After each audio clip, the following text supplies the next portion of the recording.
অনেকেই চায় যে আমার দোয়াটা কবুল হোক, সবাই চায় আমার দোয়া কবুল হোক। দোয়া কবুলের তো অনেক শর্ত আছে, তাই না? অনেকগুলো আমল আছে, শর্ত আছে, অনেক সময় আছে, এগুলো মোটামুটি আপনারা জানেন। তো একটা বিষয় আমি বলছি আজকে, একটা দোয়া আছে যে দোয়াটা, যে কথাগুলো দোয়ার শুরুতে বললে এই দোয়াগুলো কবুল হবে ইনশাল্লাহ, এই বিষয়ে আপনি নিশ্চিত থাকতে পারেন। যদি আপনার রিজিক হালাল হয়, ওই শর্তগুলো যদি পূরণ হয়, রিজিক হালাল হয়, বৈধ দোয়া হয়, হ্যাঁ, হারাম কিছু চাচ্ছেন না আপনি, বৈধ বিষয় চাচ্ছেন, হালাল খেয়ে চাচ্ছেন, এই শর্তগুলো পূরণ করে দোয়া করার আগে এই কথাগুলো বললে দোয়া কবুল হবে ইনশাআল্লাহ।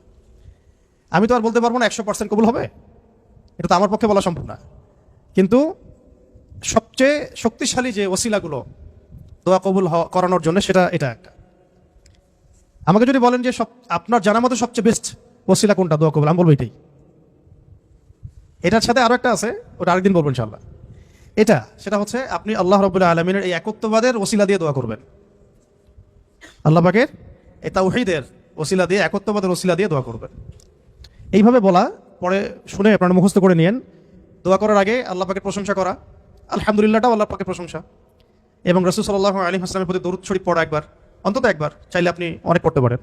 এরপরে যে বিষয়টা আপনি চাচ্ছেন তার আগে বলা যে আল্লাহুম্মা ইন্নী আসআলুকা বিআন্নী, আগে বলে নেই, আল্লাহুম্মা ইন্নী আসআলুকা বিআন্নী আশহাদু আন্নাকা আনতাল্লাহ লা ইলাহা ইল্লা আনতা আল আহাদ আস-সামাদ আল্লাযী লাম ইয়ালিদ ওয়া লাম ইউলাদ ওয়া লাম ইয়াকুল লাহু কুফুয়ান আহাদ। সূরা ইখলাস যে জানে সে এটা সহজেই বলতে পারবে।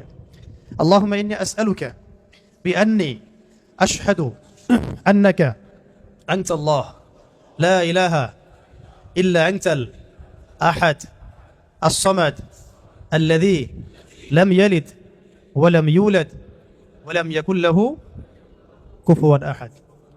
এরপরে আপনি দরুদ শরীফ পড়ে দোয়া করা শুরু করবেন, ইনশাআল্লাহ দোয়া কবুল হয়ে যাবে। তাই যে ওজিফা বলে দিলাম, এখন হাদিয়া তোফা বানিয়ে দিয়েন, ঠিক আছে ইনশাআল্লাহ? ওকে, আচ্ছা, এটা পরীক্ষিত আমল, ইনশাআল্লাহ দোয়া কবুল হবে ইনশাআল্লাহ। আরও যদি সুন্দর করতে চান তাহলে আল্লাহুম্মা ইন্নী আসআলুকা বিআন্নী আশহাদু আন্নাকা আনতাল্লাহ, এর সাথে লা ইলাহা ইল্লা আনতাল আহাদ আল ওয়াহিদ আস-সামাদ আল্লাযী লাম ইয়ালিদ ওয়া লাম ইউলাদ ওয়া লাম ইয়াত্তাখিয ওয়ালাদান ওয়া লাম ইয়াকুল লাহু শারীকুন ফিল মুলক। আরও বলা যায় ওয়া লাম ইয়াকুল লাহু কুফুয়ান আহাদ। আরেকটা আছে আল্লাহুম্মা ইন্নী আসআলুকা বিআন্নী আশহাদু আন্নাকা আনতাল্লাহ লা ইলাহা ইল্লা আনতাল হান্নান আল মান্নান বাদিউ আস-সামাওয়াতি ওয়াল আরদ ইয়া যাল জালালি ওয়াল ইকরাম ইয়া হাইয়্যু ইয়া কাইয়্যুম বিরহমাতিকা আস্তাগীথ। এটা দিয়ে দোয়া করা যেতে পারে শুরুতে, ঠিক আছে? এগুলো আমল করবেন ইনশাআল্লাহ। প্রথমটা তো সহজ, ওইটা বললাম, আল্লাহুম্মা ইন্নী আসআলুকা, একা দোয়া করলে আল্লাহুম্মা ইন্নী আসআলুকা, একসাথে করলে আল্লাহুম্মা ইন্না নাসআলুকা, একা করলে আল্লাহুম্মা ইন্নী আসআলুকা, একসাথে করলে তখন আল্লাহুম্মা ইন্না নাসআলুকা বিআন্নী আশহাদু আন্নাকা আনতাল্লাহ লা ইলাহা ইল্লা আনতাল আহাদ আস-সামাদ আল্লাযী লাম ইয়ালিদ ওয়া লাম ইউলাদ ওয়া লাম ইয়াকুল লাহু কুফুয়ান আহাদ। এর অর্থ হচ্ছে, হে আল্লাহ, আমি এই ওসিলায় তোমার কাছে প্রার্থনা করছি, আর এটা জেনে আমি তোমার কাছে প্রার্থনা করছি, এইটার দাবি দিয়ে আমি তোমার কাছে প্রার্থনা করছি যে তুমি এক, তুমি অমুখাপেক্ষী, তুমি কাউকে জন্ম দাও নাই, কারো কাছ থেকে তুমি জন্ম নেও নাই, তোমার সমতুল্য কিছু নাই। এইটার ওসিলা দিয়ে আল্লাহ আমি তোমার কাছে প্রার্থনা করতেছি। এর চেয়ে বড় ওসিলা হয়? তাওহীদের চেয়ে বড় ওসিলা হয় না। এরপরে আরেকদিন আরেকটা ইনশাআল্লাহ শিখাই দেবো। এটা গেল ওই যে বললাম বেলাল রাদিয়াল্লাহু আনহুর অত্যাচারের পরে নাজিল হওয়ার পর আল্লাহ রাব্বুল আলামিন প্রথম জানাই দিলেন যে বলো আল্লাহ রাব্বুল আলামিন এক। এই এক দিয়ে কি হয়েছে, সমস্ত বহুত্ববাদীদের যে ধর্মবিশ্বাসের যে ভিত্তি, এটাকে ভেঙে দেওয়া হয়েছে, ঠিক আছে? 2 নম্বর হচ্ছে আল্লাহ পাক বললেন যে আল্লাহুস সামাদ, আল্লাহ অমুখাপেক্ষী শব্দটাকে সালাফগণ, আসলাফগণ, আকাবিরগণ অনেকভাবে ব্যাখ্যা করেছেন। আমি একটু ওইটা পড়ে শোনাই, তাহলে আপনাদের জন্য সুবিধা হবে। অমুখাপেক্ষিতাকে ইমামগণ কয়েকভাবে ব্যাখ্যা করেছেন। আল্লাহুস সামাদ এটাকে কয়েকটা ভাগে ভাগ করা যায়। যেমন একটু মনে রাখবেন, যেমন আব্দুল্লাহ বিন আব্বাস রাদিয়াল্লাহু আনহু, হাসান বসরি ও সাইদ ইবনে জুবাইর রাহমাতুল্লাহি আলাইহি বলেছেন যে এর অর্থ হচ্ছে আল্লাহ পাক নির্ভীক, যার কোনো ভয় নাই। আল্লাহুস সামাদ মানে আল্লাহ পাক নির্ভীক, যার কোনো ভয় নাই। এমনিতে আমরা বাংলা বুঝলাম আল্লাহুস সামাদ মানে আল্লাহ পাক অমুখাপেক্ষী, মানে যার কাউকে প্রয়োজন নাই, সমস্ত সৃষ্টির তাকে প্রয়োজন, এবং তিনি সমস্ত সৃষ্টি থেকে অমুখাপেক্ষী, কোনো জরুরত নাই সৃষ্টির কাছে তার। আল্লাহ পাক কারো কাছে রিজিক চান না, আল্লাহ পাক রিজিক চান না। এমন না যে আমরা সবাই আল্লাহর ইবাদত করলে আল্লাহ পাকের শক্তি বেড়ে যাবে, মোটেই না। আল্লাহ পাক যেমন ছিলেন তেমনই থাকবেন। আবার এমন না যে সব মানুষ যদি কুফরি করা শুরু করে আল্লাহ পাকের শক্তি কমে যাবে, কখনোই না। এই পুরো বিশ্ব জাহান সৃষ্টি করার আগে আল্লাহ যেমন ছিলেন, আজও তেমন আছেন, চিরকাল তেমন থাকবেন। আল্লাহ পাক অমুখাপেক্ষী মানে কারো প্রয়োজন নাই। এই জন্য একটা দোয়া আমরা বলি না যে আল্লাহুম্মা কফিনি বিহালালিকা আন হারামিক ওয়া আগনিনি বিফাদলিক আম্মান সিওয়াক, মানে আল্লাহ আপনি আপনার হালাল দিয়ে হারাম থেকে আমাকে বাঁচায় দেন এবং আপনি ছাড়া বাকি সমস্ত বিষয় থেকে আমাকে অমুখাপেক্ষী রাখেন। তা আমরা যদি আল্লাহর প্রতি মুখাপেক্ষী হই তাহলে অন্য মাখলুকের প্রতি আমরা কি মুখাপেক্ষী হব? তা আমরা সবার থেকে অমুখাপেক্ষী হয়ে গেলাম, আল্লাহ পাক তার পুরো সৃষ্টি থেকে কি অমুখাপেক্ষী। এটাকে আসসামাদ শব্দ দিয়ে ব্যাখ্যা করা হয়েছে। তো ইমাম আব্দুল্লাহ বিন আব্বাস রাদিয়াল্লাহু আনহুর ব্যাখ্যায় বললাম যে এটা বলা হচ্ছে যে তার কোনো ভয় নাই, তিনি নির্ভীক, তার কোনো ভয় নাই। ইমাম শাআবী রাহমাতুল্লাহ আলাইহি বলেন যে সামাদ হচ্ছেন তিনি যিনি পানাহার করেন না। এক এক স্কলার এক একভাবে আসলাফগণ ব্যাখ্যা করেছেন। ইবনে জুবাইর রাহমাতুল্লাহ আলাইহি বলেন যে আসসামাদ শব্দের অর্থ হচ্ছে তিনি সমস্ত গুণ এবং কর্মে নিখুঁত, তিনি সমস্ত গুণ এবং কর্মে নিখুঁত। হযরত কাতাদা রাহমাতুল্লাহ আলাইহি বলেন যে সমগ্র সৃষ্টি জগৎ ধ্বংস হওয়ার পর যিনি বাকি থাকবেন তিনি হচ্ছেন আসসামাদ। সমস্ত সৃষ্টি জগৎ ধ্বংস হয়ে যাওয়ার পরে যার অস্তিত্ব থাকবে তিনি হচ্ছেন আসসামাদ। তো সমাদের কত ব্যাখ্যা তারা করেছেন, ঠিক আছে। তারপরে ইকরিমা রাহমাতুল্লাহ আলাইহি বলেছেন যে যার উপর কারো মর্যাদা নাই তিনি হচ্ছেন আসসামাদ, যার উপরে কারো আর মর্যাদা নাই তিনি হচ্ছেন আসসামাদ। তারপরে ইমাম রাজি রহমতুল্লাহ আলাইহি বলেছেন সামাদ হচ্ছেন তিনি যার উপরে কখনো কোনো বিপদ আপদ আসে না। সামাদ হচ্ছেন তিনি যার উপরে কখনো কোনো বিপদ আপদ আসে না।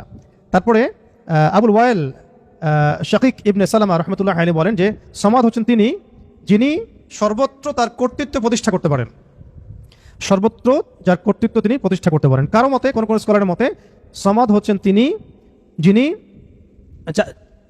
তিনি যার কাছে সমস্ত মাখলুককে প্রয়োজন পেশ করতে হয়, যার কাছে সমস্ত মাখলুককে প্রয়োজন পেশ করতে হয়। আর আরেকজন স্কলার তিনি বলেছেন সামাদ হচ্ছেন তিনি যিনি সমস্ত দোষ ত্রুটি থেকে মুক্ত, সমস্ত দোষ ত্রুটি থেকে মুক্ত। এগুলো আরো বিস্তারিত আপনারা পাবেন তাফসীরে জালালাইনের মধ্যে আছে, ঠিক আছে।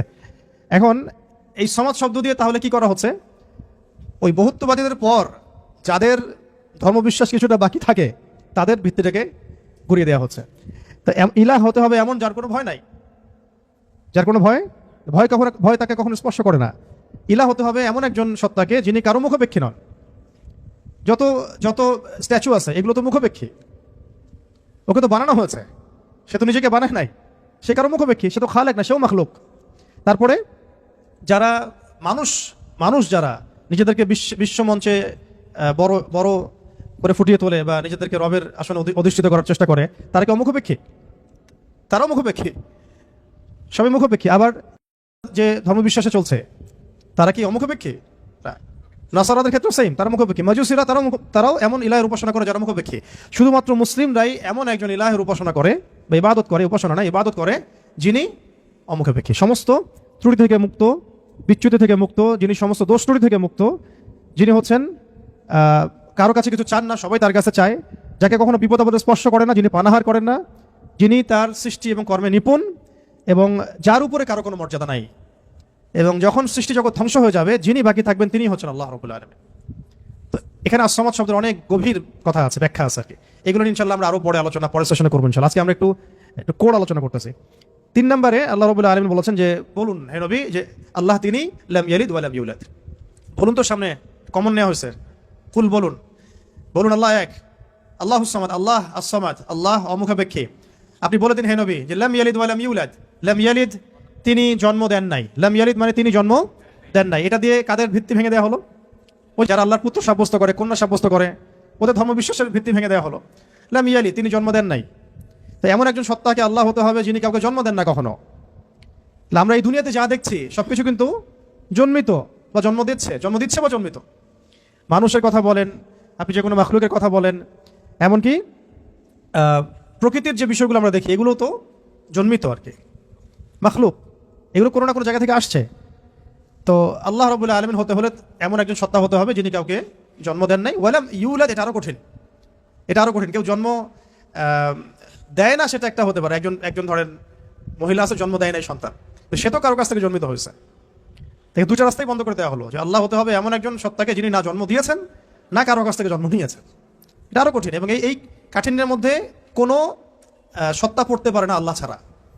এই মানদণ্ডে আল্লাহ ছাড়া অন্য কোনো সত্তা কখনো পড়তে পারে না, যিনি জন্ম দেন নাই, কারো কাছ থেকে জন্ম নেন নাই। অনেকে প্রশ্ন করে যে অনেকের মধ্যে ওয়াসওয়াসা আসে যে এই বিশ্বজাহান আল্লাহ সৃষ্টি করেছেন, আল্লাহকে কে সৃষ্টি করেছে? নাউযু বিল্লাহি মিন যালিক। নবী সাল্লাল্লাহু আলাইহি ওয়াসাল্লাম বলেছেন যখনই এমন কোনো চিন্তা আসবে, এই চিন্তা শয়তান ঢুকিয়ে দেয়, যখনই এমন কোনো চিন্তা আসবে সেজন্য পরে আউযু বিল্লাহি মিনাশ শাইতানির রাজীম।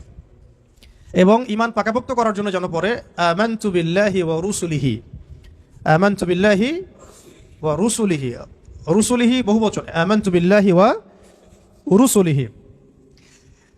আল্লাহকে যদি কেউ জন্ম দিত বা আল্লাহ যদি কোনো জায়গা থেকে সৃষ্টি হতেন, তাহলে যে স্রষ্টা তিনি তো আল্লাহ হতেন, তাই না? আল্লাহ যদি নাউজুবিল্লাহ কারো কাছ থেকে সৃষ্টি হতেন, তাহলে তো তিনি আল্লাহ হতেন না। এমন একজন সত্তাকে আল্লাহ হতে হবে যিনি সৃষ্টি নন, যাকে কেউ সৃষ্টি করে নাই, বরং তার কাজ সৃষ্টি করা। এটা তো আপনি কার্যকারণ তত্ত্ব থেকে বলছেন, এটা ফিলোসফিতে একটা তত্ত্ব আছে, কার্যকারণ তত্ত্ব। মানে তত্ত্বটা হচ্ছে এরকম, ইউনিভার্সিটিতে আমাদেরকে একটু পড়ানো হয়েছিল আর কি, যে প্রত্যেকটা কাজের পিছনে একটা কারণ থাকে। আসলে তাই, কিন্তু প্রত্যেকটা কাজের পিছনে একটা কারণ আসলেই থাকে। শয়তানির পিছনেও কোনো না কোনো কারণ তো আছে, কেন শয়তানি করতেছে এটা কারণ তো আছে। প্রত্যেকটা কাজের পিছনে একটা কারণ থাকে। এই তত্ত্বটাকে তারা বলতো কার্যকারণ তত্ত্ব আর কি। তো এই তত্ত্ব থেকে তারা এই প্রশ্নটা উত্থাপন করেছে যে তাহলে আল্লাহকে কে সৃষ্টি করেছে? ঠিক আছে, এখানে এই তত্ত্বটা নিজেই তার দোষে ত্রুটিযুক্ত আর কি। আল্লাহকে যদি কেউ সৃষ্টি করে তাহলে তো সে আল্লাহ হবে, তাকে কেউ সৃষ্টি করলে সে আল্লাহ হবে, তাকে কেউ সৃষ্টি করলে সে আল্লাহ হবে। এইভাবে আপনি কোথায় গিয়ে শেষ করবেন? যেখানে আপনার চিন্তার জগৎ শেষ হবে, সেখান থেকে আল্লাহ রাব্বুল আলামিন শুরু হবেন ইনশাআল্লাহ। ব্যাপারটা এরকম। তো আল্লাহ রাব্বুল আলামিন কাউকে কাউকে জন্ম দেন নাই, কারো কাছ থেকে জন্ম নেন নাই। তারপর সবশেষ, ওয়ালাম ইয়াকুল্লাহু কুফুয়ান আহাদ, ওয়ালাম ইয়াকুল্লাহু কুফুয়ান আহাদ। এটা এত কঠিন যে এটা মানে উতরে যাওয়ার মতো আসলে ক্ষমতা আল্লাহ ছাড়া কারোরই নাই, এটা অসম্ভব। ওয়ালাম ইয়াকুল্লাহু কুফুয়ান আহাদ, ওয়া মানে এবং, ওয়া মানে এবং, ইয়াকুন মানে হয়, লাহু মানে তার জন্য, কুফুয়ান মানে সমকক্ষ বা সমতুল্য, আহাদুন মানে কেউই। এখানে আহাদুন মানে আসলে কেউই। ওয়া মানে এবং, লাম ইয়াকুন, ওয়ালাম ইয়াকুন এবং হয় না, লাম মানে না, লাম হচ্ছে অতীতকালে নাবাচক বোঝায়, অতীতকালে নাবাচক, এগুলো মনে রাখবেন।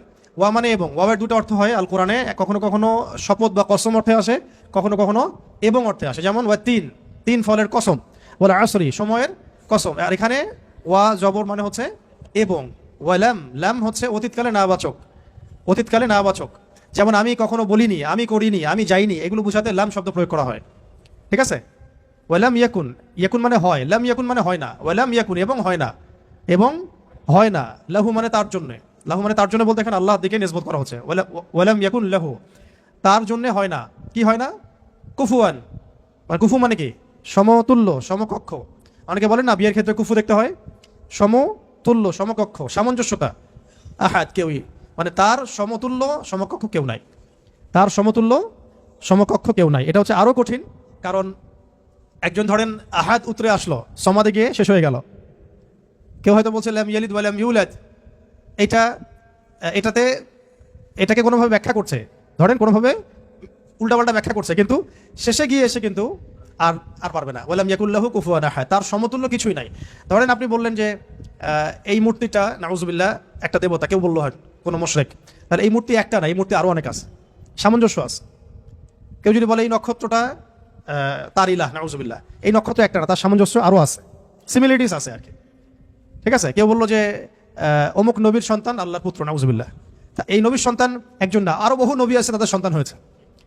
এইরকমই ওয়ালাম ইয়াকুল্লাহু কুফুয়ান আহাদ হচ্ছে এমন একজন সত্তাকে আল্লাহ হতে হবে যার সাদৃশ্য কিছু নাই, লাইসা লাইসা কামিথলিহি শাই, তার সমতুল্য, তার মতো কিছু নাই।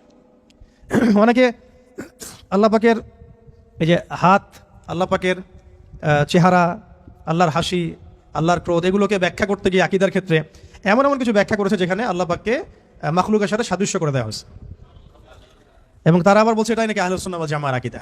এটা একটা বাজে বিষয়, এটা একটা বাজে কথা। আল্লাহ রাব্বুল আলামিনের জাত এবং সিফত সম্পর্কে আমরা ইনশাআল্লাহ আরেকদিন বিস্তারিত কথা বলবো।